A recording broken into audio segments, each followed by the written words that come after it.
சுவாமியே சரணம் ஐயப்பா.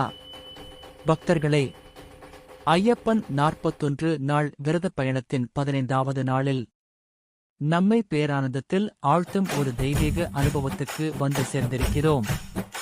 எருமேலிப்பேட்டை துள்ளல். இது ஒரு சாதாரண வழிபாடு இல்லை. ஒரு பொது திருவிழா மட்டும் அல்ல. அன்பும் ஆனந்தமும் சகோதரத்துவமும் கலந்த ஐயப்பனின் விசேஷ யாத்திரை.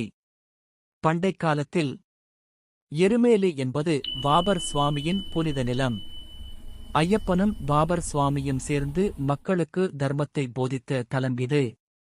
அந்த நட்பின் நினைவாக, அந்த சகோதரத்துவத்தின் அடையாளமாக இன்றும் கோடி கோடியான பக்தர்கள் எருமேலியில் பேட்டை துள்ளல் செய்து மகிழ்கிறார்கள்.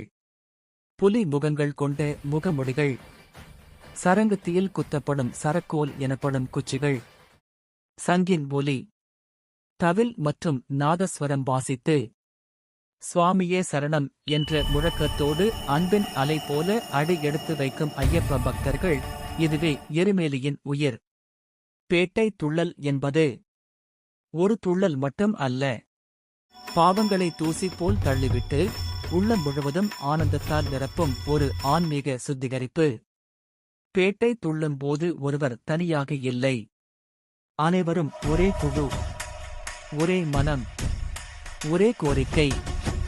ஐயப்பன் எனக்கு தர்மத்தின் பாதையை காட்டி நடத்திடுவார் என்பது மட்டுமே. பேட்டை துள்ளலின் ஒவ்வொரு அடியும் வாழ்க்கையின் கவலைகளை தரையில் விட்டுவிட்டு அருளை எடுத்துக்கொள்ளும் ஒரு பயணம்.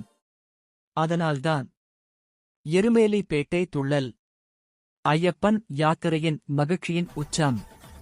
பக்தியின் திருவிழா, தெய்வீக நடனத்தின் வடிவம்.